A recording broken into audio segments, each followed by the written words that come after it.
Bonjour à toutes et à tous, bienvenue dans votre émission Génération Leader, le rendez-vous des entrepreneurs, des dirigeants et des bâtisseurs de succès. Pourquoi tant d'entreprises ferment malgré les bonnes ventes réalisées? Quel est le pilotage financier réussi que devrait avoir une entreprise? Telle est la thématique du jour que nous allons aborder. En effet, réaliser de grosses ventes ne garantit pas toujours la réussite d'une entreprise. Certaines entreprises ont des chiffres d'affaires assez impressionnants, mais rencontrent quand même des difficultés financières. Qu'est-ce qui explique ce paradoxe? Quelles sont les erreurs à éviter et quels sont les outils financiers à utiliser pour garantir la survie de son entreprise? Pour en parler, qui de mieux qu'un spécialiste en la matière? Il est consultant international, référence comptabilité et gestion des entreprises. Il est spécialisé dans l'accompagnement structurel des entreprises sur le niveau financier. Merci de recevoir avec nous Monsieur Jean-François Hello.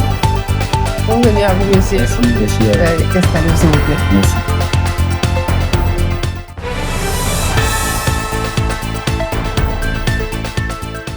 Bienvenue à vous, monsieur Hello. Merci. Merci d'avoir accepté notre invitation.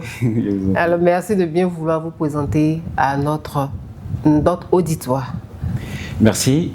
Je suis Jean-François Hello, consultant formateur en comptabilité, finance, gestion de projet, stratégie d'entreprise. J'accompagne les étudiants, les professionnels et les entreprises à perfectionner leur dispositif de gestion. Merci beaucoup. Alors, au regard de toute cette panoplie d'activités que vous menez, vous maîtrisez la finance et la gestion des entreprises. C'est ça. Alors, donnez-nous la définition du chiffre d'affaires, du bénéfice et puis de la trésorerie. D'accord.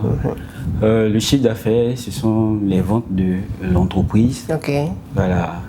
Et le bénéfice, c'est le gain de l'entreprise. Donc, le chiffre d'affaires, on prend le chiffre d'affaires, on retrouve tout ce qui est charge lié à l'activité de l'entreprise. Donc, que ce soit au niveau de l'achat, que ce soit la production et les charges hors production, qui sont les charges de distribution.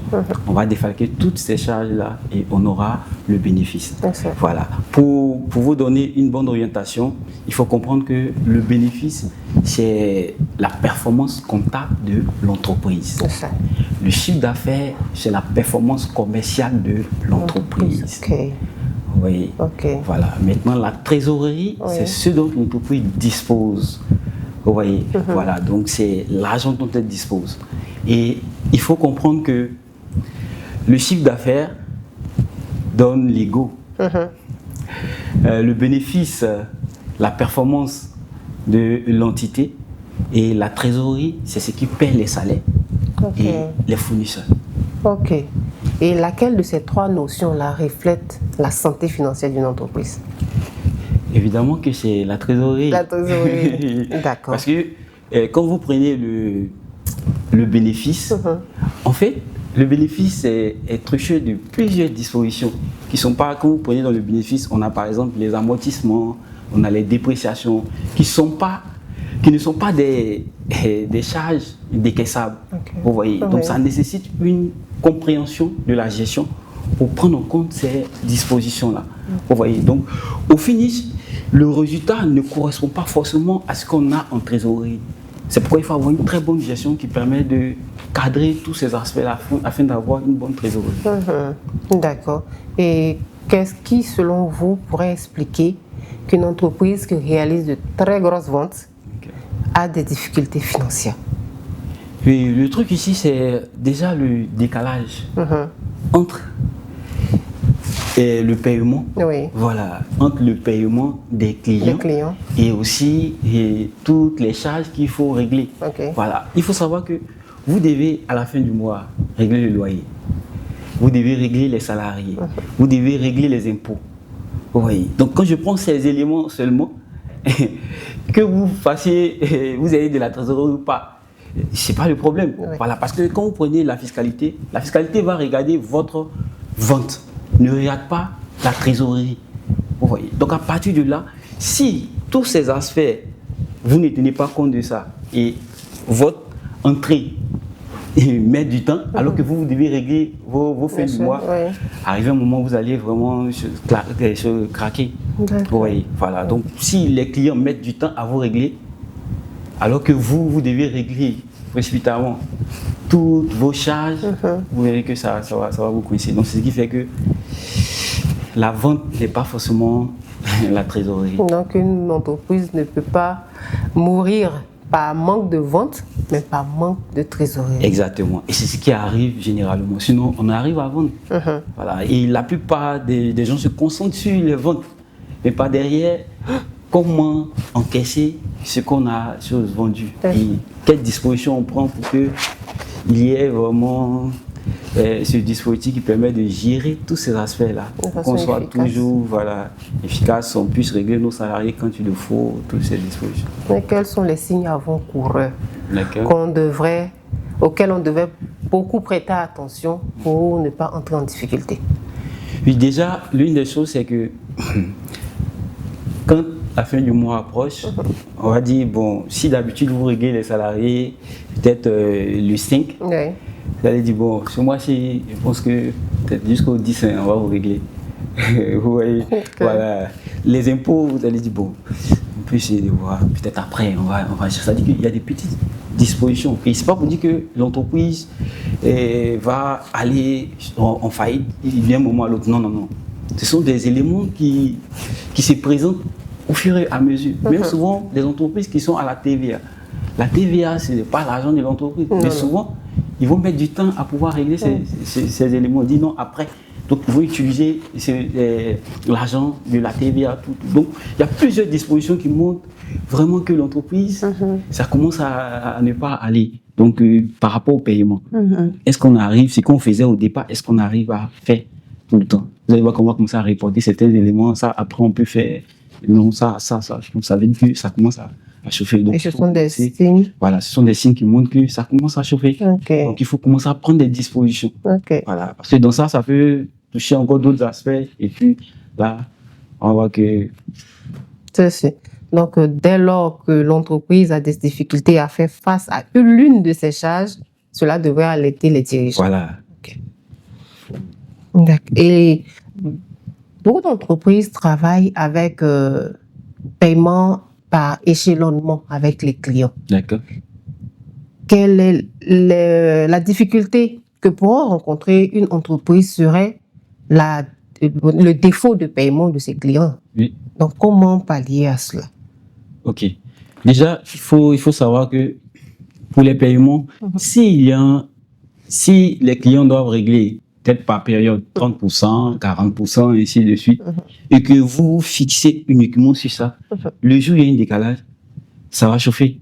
Vous voyez. Donc, il faut prendre des dispositions. Voilà, il y a ce qu'on appelle les stress tests. Voilà, ce sont des scénarios déjà il faut mettre en place. Des scénarios de crise, tout. De savoir que lorsque le client, au lieu de nous régler immédiatement, il va mettre par exemple 2 mois, comme on arrive à faire face aux charges. Notre client principal, il n'arrive pas à nous gérer à quelles dispositions on prend. Donc, ce sont des scénarios qu'il faut mettre en place. De sorte à ce que quand il y a une difficulté, nous savons systématiquement ce qu'il faut faire. Parce que si on n'est pas préparé à ce genre de choses, ça va faire que quand ça arrive, on est dans tous les états et tout devient urgent. Alors qu'il ne faut pas fonctionner sur l'urgence. Il faut travailler par anticipation. Voilà, il faut travailler par anticipation. Donc, il faut préparer le terrain dans ce sens-là. De savoir quand les clients ne vont pas régler ou quoi que ce soit. Donc, quelle disposition je prends? Voilà, donc, à partir de là, vous allez trouver les solutions. Et ça va dépendre de l'entité. En fait. Voilà, ça va dépendre de l'entité parce que toutes les entités, c'est pas la même disposition. Voilà, c'est pourquoi il y a des choses qu'on peut donner, des généralités, toucher des éléments, mais quand on est face au dispositif de l'entreprise et à la stratégie de l'entreprise, à partir de là, nous savons quelles dispositions prendre. Voilà, pour permettre à l'entreprise de faire face. Même s'il y a des difficultés au niveau de certains clients, on arrive quand même à permettre à l'entreprise de gérer toujours ses charges et tout ce qui va avec. Et donc, dans tous ces plans d'action, il y a forcément un plan de gestion des créances. Oui. Donc, selon vous, comment on devait planifier cela? Oui.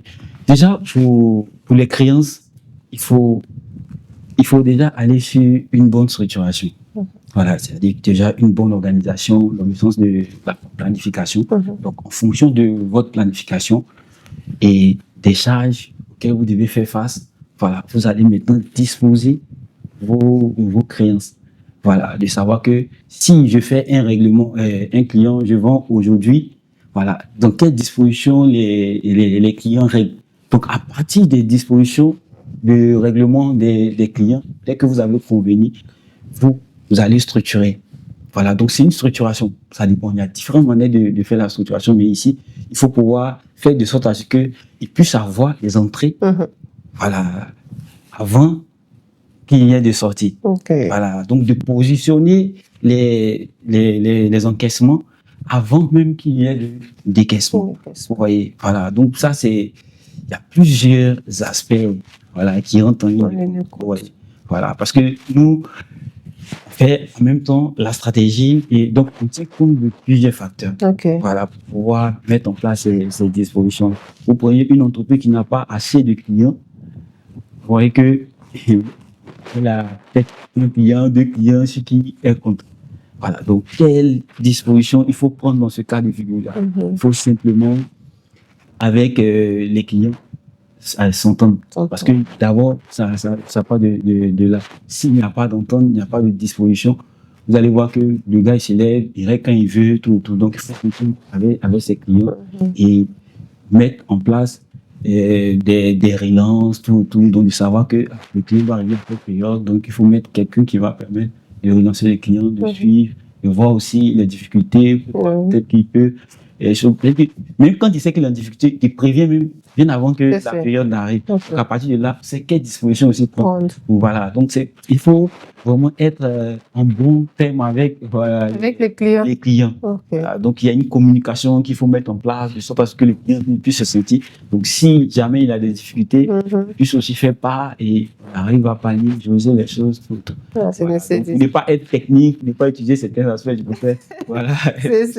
Non, mais ça traduit déjà qu'il faut une stratégie vraiment claire pour toute entreprise qui veut. Chaque entreprise, une bonne stratégie. Parce que s'il n'y a pas de stratégie, vraiment, vous allez voir qu'aujourd'hui, on va courir et ça va nous rattraper. C'est ça. Donc, on va courir et puis ça va nous rattraper. Je vous prends au mot. Il y a des entreprises dont la croissance engendre des problèmes. Donc, comment expliquer cela? Vous voyez, dans nos jargons, on va dire que quand je vois que ça va là, en fait, il y a l'adrénaline monte. C'est ça. Voilà, donc, j'ai cette pulsion là, de dire, wow, ça va, c'est le boss qui est là. Vous voyez, donc dans cette disposition-là, on commence à faire quoi? Dire, bon, comme ça, je pense que je dois installer un fruit dans tel secteur. Je dois faire ci, donc on commence à prendre les décisions sans tenir compte de certains indicateurs. Parce qu'ils sont les chiffres. Donc je me lève, je dis, bon, comme ça va aussi, peut-être que je peux faire ça, On commence à prendre des décisions. Alors que plus ça monte, il faut savoir aussi que les charges. Il faut que la base soit solide. Voilà, les charges aussi vont monter. Donc il faut avoir un fonds qui permet de gérer ce cadre-là. D'où la notion du fonds de roulement.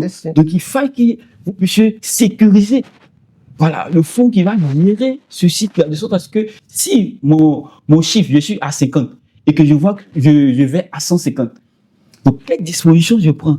Donc mes fonds doivent être à mesure de gérer ce cadre-là.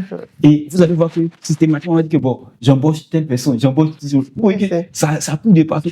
Pour embaucher, c'est une planification. Bien sûr. Voilà. Donc il faut tenir compte de toutes les dispositions. Voilà, pour pouvoir faire ça. Donc ça veut dire que on doit partir d'une bonne planification avant de mener les actions. Voilà, et ne pas directement courir dans tous les sens. Parce que si on commence à courir dans tous les sens, ça sera très difficile. Ça sera difficile. Ça arrive au moment où on va manquer de fonds et ça va faire que nous allons descendre. Donc la chose c'est quoi? Quand ça commence à aller, c'est là qu'il faut vraiment aller sur les données. Comment disposer les données, savoir que qu'est-ce que je dois faire, qu'est-ce que et ne pas aller dans tous les sens. Voilà, de savoir que bon, je peux me mettre ici, je peux me mettre là, non. Et l'une des choses que je conseille généralement aux entrepreneurs, c'est de plus se porter sur les chaînes de valeur. Au lieu de systématiquement qu'on voit que ça commence à aller, on commence à diversifier directement. avant de diversifier, il faut d'abord consolider ce qu'on a. OK. Voilà, donc il faut maîtriser la chaîne de valeur. C'est à partir de là maintenant qu'on peut poser d'autres actions. Et puis, il faut consolider ce qu'on fait. Voilà. Même quand on veut aller dans un autre secteur et dans une autre ville, implanter notre activité, il faut d'abord ancrer ce qui est là. Et après, on pourra faire des choses exceptionnelles. Pas de... OK, donc une croissance aussi, peut-être aussi dangereuse Oui. qu'une absence Oui. de croissance. Oui. D'accord. Alors, comment assurer le suivi financier quotidien d'une entreprise? D'accord.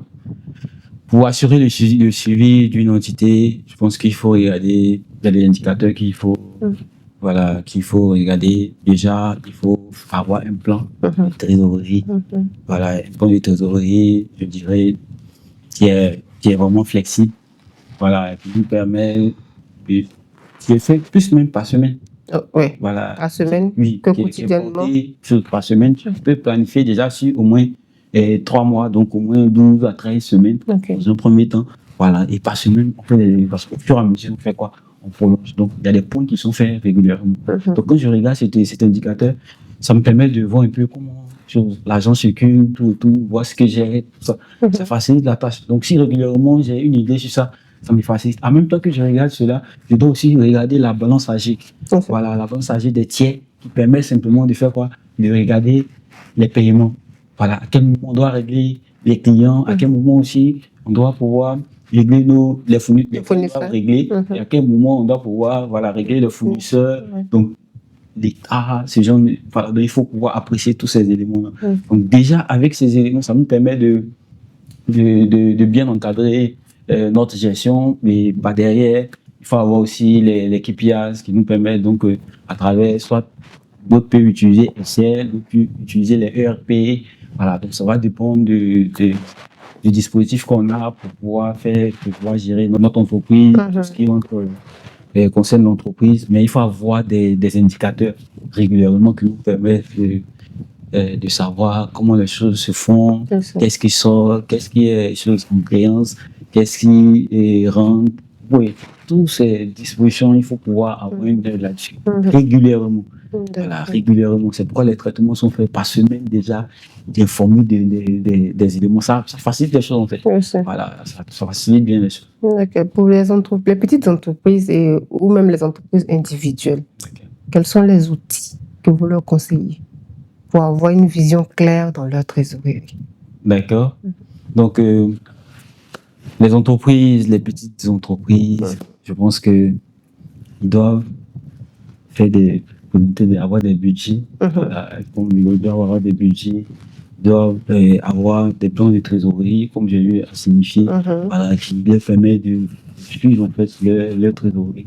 En fait, ces éléments-là, ce sont des éléments qu'il faut pouvoir regarder, qui vont cadrer tout ce qu'on fait. Voilà, c'est ce que je regarde la trésorerie parce que c'est important de suivre la trésorerie. Derrière, il faut suivre aussi le besoin de l'entreprise. Voilà, donc on parle de besoin en développement.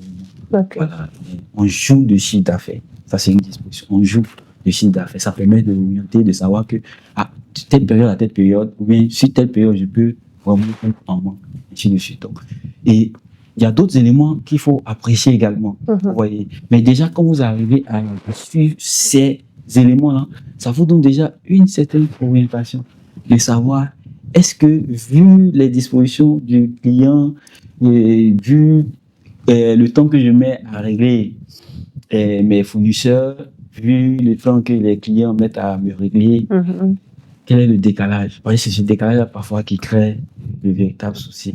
Voilà, en termes de trésorerie. Donc, il faut pouvoir plus se porter sur ces éléments-là.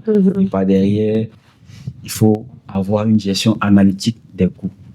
Voilà, une fois qu'on arrive à avoir une gestion analytique des coûts, ça nous permet de savoir quand je vends tel élément, qu'est-ce que je gagne là-dessus. Donc, au quotidien, on va faire achat, vente, bénéfice. Oui, mais en fait... j'essaie de simplifier, quoi. Oui, achat, vente, bénéfice. c'est-à-dire, j'achète. Oui, Voilà. Maintenant, l'achat, il ne faut pas se limiter qu'à l'achat. c'est ça. Parce que quand vous allez acheter, il y a le Il y transport a le transport, tout. qui rentre en ligne de compte. Si, Donc, il faut prendre en compte ces éléments-là. Bien sûr. Pas derrière, il y a la publicité que vous faites. Bien sûr. Voilà. Donc, la connexion, Tout tout ça. ce que vous Ce qui rentre donc, en ligne tout ce de qui rentre compte. en ligne de compte, OK. il faut les prendre en compte. OK. Vous voyez, donc, il ne faut pas manquer un élément. Il faut prendre tous ces éléments en compte. À partir de là, vous allez au moins avoir votre marge. OK. Donc, si vous avez une idée de votre marge, et vous jouez là-dessus. Et pas derrière, quand vous voyez que ce n'est pas stable, systématiquement, vous faites quoi? Vous essayez de voir qu'est-ce qui ne va pas. Mhm. Peut-être que si, avec le fournisseur, j'achète aujourd'hui, c'est 100 francs, demain, c'est 125, Mhm. quelle disposition je prends? Mhm. Et c'est en ce moment-là qu'on arrive parfois à mettre les fournisseurs à concurrence. Voilà, de sorte à ce que je ne dois pas avoir un seul Bien sûr, fournisseur. c'est. Voilà, je dois avoir plusieurs fournisseurs de sorte à jauger les coûts, tout, et me dire que quelle disposition prendre. Voilà, parce que si on a un seul fournisseur, on est limité en fait. Bien sûr. Alors que si j'ai plusieurs, je peux vraiment voir qu'est-ce qui va m'arranger, tout, et on arrive à bien se positionner relativement à tout ça. Donc, dans un premier temps, je dirais, ceux qui se débrouillent, les entrepreneurs, je pense que s'ils regardent quelques indicateurs, sinon, en finance, il y a plusieurs, Mhm. voilà, il y a plusieurs indicateurs qu'on peut regarder. Il y a des ratios qu'on peut apprécier, tout ça. Mais ne pas se perdre avec tout ça. Mhm. Pour faire des éléments qui sont simples. Oui. Voilà, où tu regardes au moins, ça te permet d'avancer. Mhm. Maintenant, pas derrière, si tu veux maintenant avoir un cadrage maintenant profond, là, pas des spécialistes maintenant pour accompagner le dispositif. Voilà, là maintenant, nous on sait comment ressortir les thèmes techniques, tout ce qui va avec les choses. Voilà. D'accord. Quels sont les réflexes que devait avoir, en plus des analyses, des observations et autres, quel autre réflexe devait avoir un dirigeant pour pouvoir maîtriser sa trésorerie? D'accord. Déjà, parlons de réflexe. Mhm. Ça va déjà dépendre du dirigeant, Mhm. parce que l'une des choses que j'ai appris dans le dispositif, c'est que tout ce qu'on peut avoir à faire dépend de notre personnalité. OK. Voilà, donc tout part de la personnalité. Généralement, on se dit que bon, parce que celui a fait ça, ça marche. Donc moi aussi, je vais faire la chose. Mais c'est pas comme ça. Je fais en fonction de ma personnalité. Vous voyez. Mhm. Voilà. Donc c'est vu sa personnalité. Donc quand il apprécie les mouvements au sein de l'entreprise, il peut savoir ce qui n'a pas l'habitude de faire. Voilà, constater que bon, ça, c'est pas régulier. Tel élément, je pense qu'au vu de mes appréciations, ça ne sera pas arrangé. Il aura le réflexe en fonction de sa personnalité. C'est plus comme ça. Voilà, il y a d'autres, peu importe ce qui va se passer autour d'eux, ils n'ont pas ce réflexe de comprendre les choses, ou bien de savoir qu'il y a quelque chose ou quoi que ce soit. Voilà, mais le réflexe, généralement, vient de la personne. Voilà, vient de la personne et ça va dépendre maintenant des différents points. Mhm. Voilà, ça va dépendre des différents aspects qui rentrent en ligne de compte.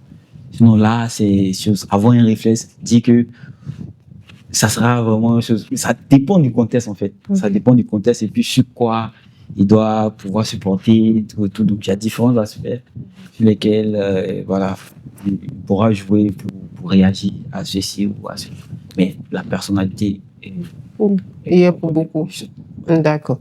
Et on entend beaucoup parler de budget prévisionnel. C'est ça. Qu'est-ce que c'est? Ok. Déjà, supposons que vous voulez faire une activité. Mhm. Et dans 6 mois, vous comptez mettre une activité sur pied. Mhm. Voilà. Et de vous à moi, si vous devez mettre une activité sur pied dans 6 mois, qu'est-ce que vous faites aujourd'hui qui vous permettra de savoir ce que vous devez engager dans cette activité? Mhm. Vous voyez, voilà. Qu'est-ce que ça va vous rapporter? Vous voyez, voilà. Donc, quelles sont les actions, quelles sont les charges qui rentrent en ligne de compte de cette activité? Voilà. Et qu'est-ce que vous allez gagner? Donc, si vous n'avez aucune idée, je ne pense pas que vous allez vous lancer dans cette activité. Bien sûr. Il fait que vous ayez une idée de cette activité-là. Qu'est-ce que ça peut vous rapporter? C'est au vu de cela que vous allez vous engager.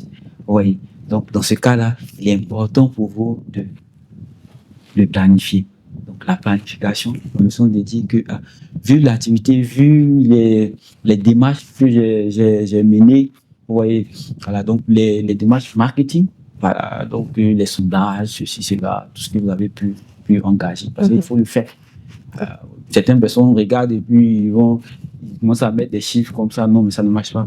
Parce que vous devez savoir qu'en termes de gestion, même si que vous soyez un spécialiste, vous soyez vraiment, mais si vous travaillez avec des chiffres erronés, ça sera de n'importe quoi. Bien sûr. Oui. Bien sûr. Donc, ici, la prévision, c'est de déjà dire pour ce qui va se passer, prévoir quelque chose relativement à demain. Voilà, donc je dois faire mon activité, tout ce qui doit, le chiffre d'affaires, voilà, déjà les premières périodes, combien de chiffre d'affaires je peux avoir, derrière, les charges. En fait, lorsque je dois prévoir quelque chose, ça me permet d'avoir la connaissance.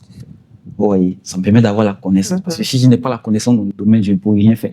Alors que si je dois savoir que, peut-être pour faire toffee, je pense ça comme ça. Voilà, j'ai besoin de lait, j'ai besoin de ceci, j'ai besoin. Donc, ça me permet de faire quoi? De connaître des éléments qui sont nécessaires par rapport à cette activité. Voilà. Donc, une fois que j'ai ces éléments, je saurai quoi faire. Donc, quand je dois engager une charge, je sais que ça, j'ai déjà prévu. Voilà, mais pas derrière, il y a toujours une marge aussi qu'il faut mettre en place. Voilà, au cas où il y a des imprévus, parce que ça peut arriver. D'accord.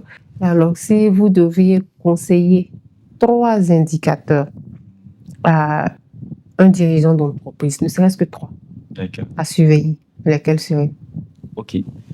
Déjà, la trésorerie disponible. Ok. Là, c'est un élément très important. Okay. Le besoin en fonds de roulement. Okay. Et le troisième élément, c'est marge et son seuil de rentabilité. Marge, seuil de rentabilité, je mets dans le dispositif. Ok. Oui, voilà, parce que la trésorerie disponible, ça vous permet d'avoir une notion de la trésorerie. Par derrière, le besoin, ça permet de gérer le fil entre les entrées et les sorties. Donc, à quel moment les clients me règlent, à quel moment moi aussi je fais quoi? Je règle tout ce qui est charge et autres. Donc, ça permet de gérer cet aspect. Maintenant, de l'autre côté, la marge, ça vous permet de voir un peu, quand vous avez fait une opération, une activité, ce que vous gagnez relativement aux achats que vous faites, tout, puisque les charges variables, parfois c'est un peu difficile de avoir la marge. Et le seuil de rentabilité, ça vous permet de savoir quelle est la vente que vous devez faire, qui vous permet de couvrir l'intégralité de vos charges. Vous voyez, voilà. Et par derrière, il faut aussi avoir le point mort qui provient du seuil de rentabilité, qui permet de savoir sur l'année, si vous êtes régulière sur l'année, donc à partir de quelle période vous allez commencer à faire du bénéfice. C'est là aussi il faut savoir. Parce que si vous travaillez comme ça et que vous rentrez dans vos zones de bénéfice et que là vous commencez à ne pas faire ce qu'il faut, vous voyez que ça ne va pas vous arranger. Donc c'est pourquoi il faut respecter un rythme. Donc quand je connais j'ai notion de ces indicateurs-là, en fait ça facilite ma manière de faire la gestion. D'accord. Alors comment constituer une trésorerie de réserve? Ok. Donc ici, la trésorerie de réserve qui est la trésorerie de sécurité, voilà, qui est un élément très important. Voilà, pour constituer la trésorerie de réserve, de sécurité, ça va dépendre de la stratégie que vous utilisez. Ok. Vous voyez, voilà, ça va dépendre de la stratégie, mais pas derrière. Comment il faut faire simplement, c'est que lorsque vous connaissez votre marge, quand vous vendez, que l'argent entre, il faut commencer à prévoir, de savoir que de ce que de surplus, pas du surplus, donc de un pourcentage, prévoir un pourcentage qui va aller dans ce sens-là. Vous voyez, et vous mettez de côté au fur et à mesure, parce que on n'attend pas quand l'argent vient, c'est beaucoup, et puis là maintenant on va mettre, non, c'est au fur et à mesure qu'on va mettre de côté. Un peu. Donc je peux dire par exemple de ma marge bénéficiaire, je peux prendre par exemple 10% que je mets de côté au fur et à mesure. Oui. Qui n'entre pas dans le fonctionnement de l'entreprise. Non, qui n'entre pas dans le fonctionnement de l'entreprise. Parce que ça, vous ne devez pas toucher. C'est ça. Vous voyez. Et là, vous devez constituer ce montant-là sur au moins environ 3 à 6 mois, vous voyez, de charges fixes. Donc, de vos charges mensuelles, ça doit aller au moins à 3 à 6 mois. Mais ça va dépendre aussi du secteur d'activité. Voilà. Donc, une fois que vous arrivez à constituer ce chiffre-là, voilà, ça, vous ne touchez pas, en fait. Voilà, pour vos activités régulières, vous ne touchez pas. Voilà. Il ne faut pas pas toucher. Alors, avec les jeunes entreprises, quelles sont les erreurs les plus fréquentes que vous constatez? Ok. Les erreurs, il y en a tellement. Les plus fréquentes? Ok. Voilà. Déjà, le premier, c'est de confondre son argent personnel et l'argent de l'entreprise. Ok. Oui, ça, c'est une erreur que la plupart font. Alors que, selon le postulat de l'entité, l'entité est une personne, c'est-à-dire la personne de l'entreprise, oui. et vous aussi, vous êtes une autre personne. C'est ça. Oui, donc vous devez faire la part des choses. Ok. Voilà. Si vous gérez tout votre temps est consacré à l'entité, ce que vous devez faire, c'est de vous payer. C'est ça. Faciliter les choses. Mais si à chaque fois vous devez puiser dans l'entreprise pour gérer tout ce qui concerne l'entreprise, ça sera vraiment compliqué. Donc ça, c'est l'élément phare. Et par derrière, il y a plusieurs petites choses, c'est-à-dire on ne planifie pas. Le manque de planification. Sur ces éléments, on ne planifie D'accord. pas. Le gars, il fait son activité, quand il voit qu'il y a un peu de fonds, il va se dire que je dois me sécuriser, mais il va acheter un terrain. Oui. Alors que vous devez comprendre que c'est une grosse erreur. Prendre l'argent qui fait tourner l'entreprise, oui. Acheter un terrain. Donc vous immobilisez de l'argent. C'est ça. Oui. Alors que le fait d'acheter un terrain, ça ne crée pas de valeur ajoutée. Merci. Voilà, rien n'a changé. Vous êtes privé de liquidité pour avoir une immobilisation. Donc il n'y a rien ici. Vous voyez. Voilà. Donc ce sont des éléments qui font quoi? Qui dégradent vraiment la trésorerie, et à partir de là, les problèmes vont suivre. Okay. Dans ce cas-là, on va rentrer dans une pression. Voilà. Et une fois qu'il y a la pression, on travaille sous pression. Et ça, il n'y a pas encore réglé ça. Et il n'y a pas encore...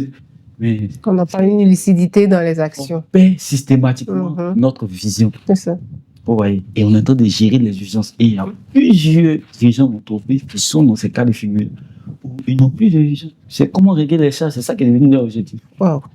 Vous voyez. Et ça, c'est vraiment compliqué.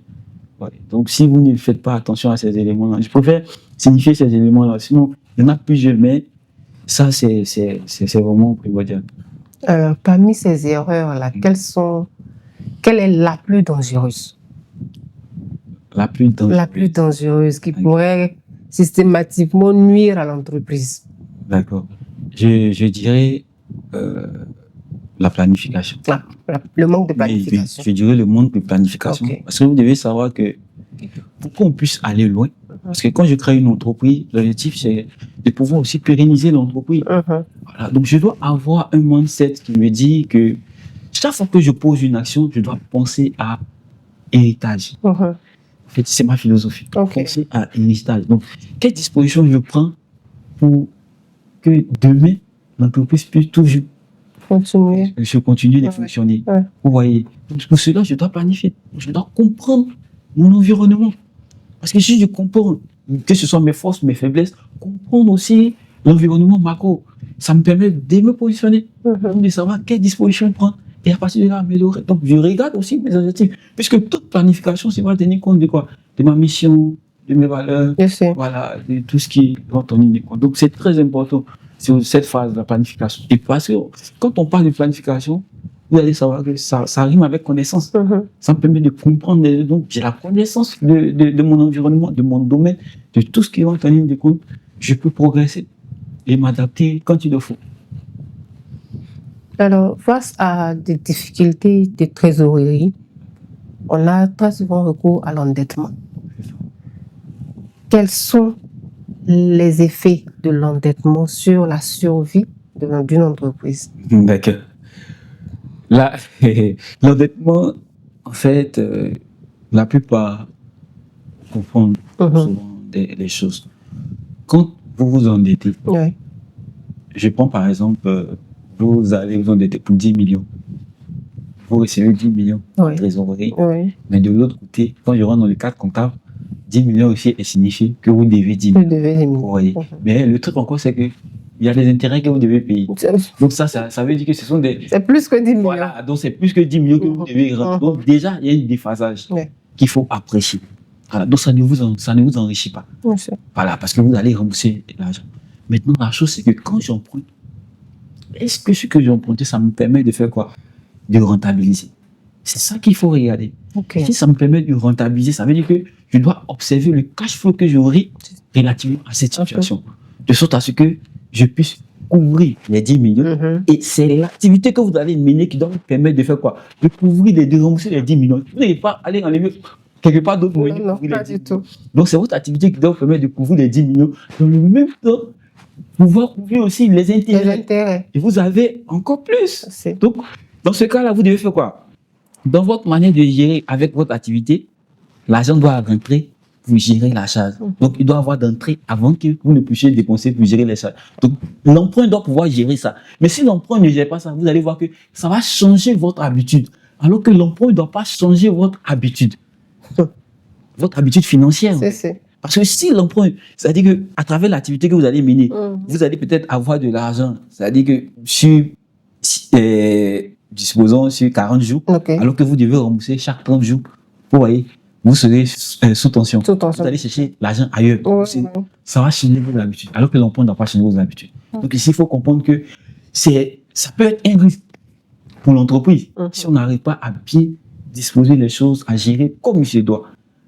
Donc ça peut être bon pour aider l'entreprise à vraiment avancer, comme ça peut être aussi un danger pour l'entreprise s'il n'y a pas une bonne gestion et aussi il n'y a pas une étude qui permet de clarifier les choses pour qu'on sache si effectivement on gagne ou pas. D'accord. Quel conseil donneriez-vous à un dirigeant qui a une entreprise qui fait de bonnes ventes, mais qui peine à garder de la liquidité? Voilà, de la liquidité. Quel premier conseil vous lui donneriez? Ok, là, je lui dirais une chose, c'est de suivre tous ces flux, tous les mouvements de l'entreprise. Donc, tout ce qui se fait au sein de l'entreprise. Parce que vous devez savoir que on ne peut contrôler que ce qu'on mesure. C'est ça. Donc, si vous n'arrivez pas à mesurer la chose, il vous sera difficile de contrôler. Vous voyez. Donc, il faut déjà mesurer. Et c'est en ce sens que la comptabilité a son sens. Donc, vous devez, chaque mouvement, chaque fois que l'argent sort, vous devez comprendre. Déjà, ça servit à quoi? Où c'est parti, l'argent. Une fois que vous arrivez à cadrer ce dispositif-là, à partir de là, maintenant, vous pouvez dire, bon, il y a ça. Si ça, c'est nécessaire, est-ce que ça sert à l'entreprise? Est-ce que ça... Oui. Donc, vous allez voir les éléments qui n'entrent pas dans le cadre de l'entreprise. Mais vous coupez. C'est ça. Oui. Tout ce qui rentre dans le cadre de l'entreprise maintenant, est-ce que ça, c'est pas trop élevé? Est-ce que... Donc, on commence maintenant à se poser des questions relativement à chaque élément et voir qu'est-ce qu'il faut corriger. Donc, la chose, c'est de comprendre son flux. Donc, tout ce qui est comme mouvement au sein de l'entreprise, il faut d'abord comprendre ça. Et une fois que vous avez compris, vous saurez par derrière quelle disposition prendre. C'est ce que je peux dire. D'accord. Donc, il faut être guidé par la croissance de l'entreprise. Chaque action peut-être dans la croissance, orientée croissance. Voilà, ça doit être orienté dans le sens de l'entreprise. Donc, une fois que vous avez une vue là-dessus, je peux vous assurer, si vous avez une vue sur tout ce qui se fait au sein de l'entité, vous allez vraiment savoir quelle décision prendre. Voilà. Quelle décision prendre. Donc, du moment où vous êtes orienté sur l'évolution de l'entreprise, tout ce qui va se passer, vous saurez quoi faire. D'accord. Merci beaucoup. Il y a des fondateurs d'entreprises qui, dès l'entame, confient la gestion à une tierce personne. Et comment ces fondateurs-là peuvent réellement suivre le fonctionnement de leur entreprise? D'accord. À partir de ce dispositif, on a un dirigeant qui est là et puisqu'il peut avoir plusieurs activités. C'est ça. Ils ont un dirigeant. Donc, le dirigeant, c'est ça de gérer tout. Maintenant, eux, généralement, ce qu'ils font, c'est que c'est quand il y a les bilans, tout, on les envoie, ils vont regarder, tout ça. Voilà. Mais la chose, c'est que à côté de ce dispositif, on peut avoir une vue sur l'activité de l'entreprise. Et pour cela, il faut mettre des indicateurs au sein de l'entreprise. Aujourd'hui, avec l'intelligence artificielle, ça nous facilite la tâche. Voilà. Il peut avoir des indicateurs où, quand il y a une vente, tout est paramétré de sorte à ce que vous savez tout ce qui se fait. Voilà. Quand il y a un mouvement au sein de l'entreprise, si vous voulez contrôler la chose comme voilà. Maintenant, par derrière, ça va dépendre maintenant de votre style de management. Voilà. Sinon, vous pouvez avoir une notion de tout ce qui se passe dans l'entreprise. Tout ce qui est fait, vous pouvez suivre. Aujourd'hui, ça facilite encore les choses avec l'intelligence artificielle. Voilà. Donc, on met des KPIs, des dispositions en place. Paf, ça vous permet, ça vous facilite la tâche. Vous avez une vue sur tout ce qui se fait. Vous voulez d'attendre forcément le bilan de fin d'année, tout ça. D'accord. Bon, merci beaucoup, Monsieur Hello. Oui, oui. Avant de terminer, Okay. alors on va demander un message que vous allez adresser à toute personne responsable d'une entreprise. Okay. Pour pouvoir garantir sa santé financière. D'accord. Quel message vous pourrez leur donner? Quel ultime conseil vous pourrez leur donner? Ok. Ce que moi je vais dire, c'est une mesure de vigilance dans le sens où je dis que chacun doit faire la part des choses. Voilà, il faut comprendre une chose. Sinon, il ne faut pas confondre croissance, rentabilité et liquidité. Parce que une entité, elle peut vendre, mais est-ce qu'elle gagne? Est-ce qu'elle a une marge? Est-ce qu'elle arrive à jouer sur tout ce qui est comme charge? Est-ce qu'elle arrive à être épanouie? Est-ce qu'elle arrive à gérer tout ce qui est comme défense de l'entreprise? Arrive à se positionner? Parce qu'il y a différents aspects qui rentrent en ligne de compte. Il y a des aspects qu'on n'a pas forcément abordés, mais il faut savoir si on est épanoui. Voilà. Donc pour cela, il faut tenir compte de ces trois aspects-là. La croissance, la rentabilité, la liquidité. Mais jouer sur la trésorerie, qui est un aspect fondamental du développement de l'entreprise. Voilà. Parce qu'à travers la trésorerie, il y a plusieurs aspects qu'on peut ressortir. C'est ça. Vous voyez, voilà. Il y a plusieurs, bon, comme je ne veux pas forcément rentrer dans cette discussion. Voilà, donc, en fait, il faut regarder ces trois aspects-là. Voilà, pour une entité, pour qu'on puisse véritablement être épanoui, savoir ce qu'on fait, il faut regarder ces trois aspects-là. Croissance, rentabilité, liquidité. Il faut suivre ça. Si on arrive à faire la part des choses, je pense qu'on va réussir tout ce qu'on fait. Merci beaucoup, monsieur. Merci de nous avoir éclairé sur ces différents aspects parce que beaucoup d'entreprises meurent par manque de connaissances à ce niveau-là. D'accord. Merci à vous. Et une chose que je peux... Oui, allez-y. Voilà. Moi, au vu de l'expérience que j'ai développée, tout ce que j'ai eu comme expérience, une chose que j'ai compris, c'est quoi? C'est qu'une entreprise, si vous avez une entreprise, c'est vous qui devez gérer l'entreprise. Tout ce qui est comme décision, vous devez prendre des décisions et travailler avec les gens. Oui. Il y a votre personne qui compte. C'est ça. Voilà. Donc, l'une des choses les plus importantes, c'est d'abord vous. OK. Voilà. Donc, c'est pourquoi, comme je dis, j'ai une entreprise, je dois pouvoir travailler sur ma personne. Et moi, je considère l'entreprise comme l'arbre. Et les racines, c'est la personne. Voilà, du fondateur ou du gérant ou du dirigeant. Voilà. Et par derrière, l'âme de l'entreprise, c'est la culture, les valeurs qu'on donne à l'entreprise. Parce que c'est un aspect très important. Si on n'arrive pas à gérer ce dispositif, l'homme est énergie. Donc, il y a des dispositions. Donc, il faut que tous ceux qui travaillent avec moi, on soit dans une dynamique. C'est ce qui va permettre à l'entreprise soit de progresser. Donc, il faut tenir compte de ces aspects-là. Et par derrière, tout ce qui est comme branche, tout, ce sont les dispositions, les planifications, la stratégie que vous mettez en place. C'est tout ce qui est comme aspect de gestion que vous mettez en place pour puissiez avoir les fruits qui vous permettent de véritablement être à votre aise. Donc, c'est toute une architecture, en fait, qu'il faut pouvoir comprendre de fond en comble afin de véritablement propulser notre entité. Voilà, donc il y a beaucoup à faire en termes de gestion. Récemment, j'ai conseillé deux dames qui disent vouloir créer une entreprise. Elles étaient tellement excitées. Et quand j'ai échangé avec eux, j'ai fini jusqu'aujourd'hui, elles ne m'ont pas rappelé encore. Elles ont compris qu'elles n'étaient pas prêtes. Elles n'étaient pas prêtes. Ouais. Il y a du boulot à faire. C'est. Et tant qu'on n'est pas encore prêt, c'est mieux de ne pas s'engager. Mais je travaille chaque jour à avoir les capacités qu'il faut pour qu'on puisse véritablement propulser l'entreprise. Il y a tellement de choses qui se passent. Ouais. Les gens vont créer une entreprise parce qu'ils veulent. Je ne veux pas dépendre de quelqu'un. Ça, ce ne sont pas des raisons. C'est ça. Il y a plusieurs dispositions qu'il faut regarder pour créer une entreprise. C'est très important. Merci beaucoup, monsieur Hello. Alors aujourd'hui, nous retenons que vendre seulement ne suffit pas. le chiffre d'affaires ne suffit pas. Il faut une bonne planification, une gestion vraiment rigoureuse de sa trésorerie et une maîtrise au niveau des coûts. C'est ça. Alors, merci à vous d'avoir été avec nous. Génération Leader, votre émission qui accompagne les leaders, les entrepreneurs d'aujourd'hui et de demain.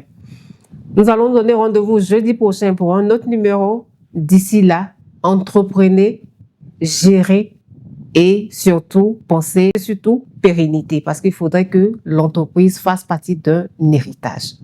À jeudi prochain et d'ici là, portez-vous bien.